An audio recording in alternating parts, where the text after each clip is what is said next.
Now we will discuss about the criticism of the law.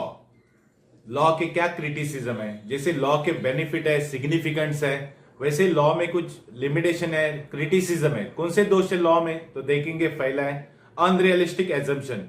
जितने भी law में assumption है वो अनरियलिस्टिक है, रियल लाइफ में पॉसिबल नहीं है। जैसे law of diminishing marginity is based upon the various assumption के ऊपर बेस है, लाइक होमोजिनिटी है, कंटिन्यूटी है, कॉन्स्टेंसी है, रैशनलिटी है। ये सब एजम्पशन रियल लाइफ में पॉसिबल नहीं है, but in reality it difficult to fulfil this condition at a point of time में एक कंडीशन फुलफिल करना बहुत डिफिकल्ट है। यानी होमोजिनिटी यानी एक जैसा प्रोडक्ट हम लोग कंज्यूम कर सकते हैं क्या? नहीं। कंटिन्यूसली कंज्यूम कर सकते हैं क्या? तो नहीं। तो ये एजम्पशन है ना, अनरियलिस्टिक है। एक क्रिटिसिज्म है। नेक्स्ट क्रिटिसिज्म है कार्डिनल मेजरमेंट। अल्फ्रेड मार्शल बोलता है लॉ में कार्डिनल मेजरमेंट होना चाहिए, यानी मार्जिनिटी और टोटलिटी काउंट होना चाहिए। सो लॉ एज्यूम करता है utility can be express cardinally, so it can be added, compare, presented through the schedule. हम लोग शेड्यूल निकाला था, फर्स्ट यूनिट कंज्यूम करने तो कितना यूनिट टोटलिटी होता है, बाद में मार्जिनलिटी कितना होता है। एक कार्डिनल मेजरमेंट होना चाहिए, but in reality cardinal measurement of utility is not possible because utility is a psychological concept। एक मेंटली हम लोग सोचते सेटिस्फाई हुआ कि नहीं हुए, कार्डिनल मेजरमेंट पॉसिबल नहीं। तो ये लॉ में क्रिटिसिज्म है। नेक्स्ट क्रिटिसिज्म है इंडिविजिबल गुड्स। लॉ बोलता है कि गुड्स कैसे होनी चाहिए? इंडिविजुअल।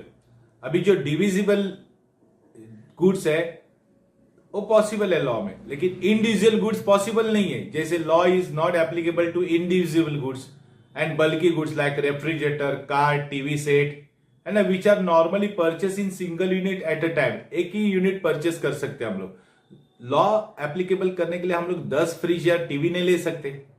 तो इंडिविजुअल गुड्स के लिए लॉ एप्लीकेबल नहीं होता है। Then constant marginal utility of money. देखो मनी की यूटिलिटी कैसी है? इंक्रीज या डिक्रीज होती रहती है, कांस्टेंट नहीं रहते। तो लॉ एज्यूम करता है that marginity of each unit of money remain constant.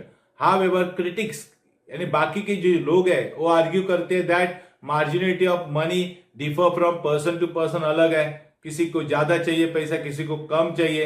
It influence by the change in the price and stock of money के कारण चेंज होता रहता है। प्राइस बढ़ेगी तो पैसा चाहिए ज्यादा किसी को भी, तो यहां पे लॉ एप्लीकेबल नहीं होता है। Then single wants. देखो लॉ बोलता है कि हमारा जो लॉ है किसके ऊपर बेस है? सिंगल वॉन्ट, यानी एक ही वॉन्ट सेटिस्फाई करो। The law is restricted to satisfaction of single want at a point of time.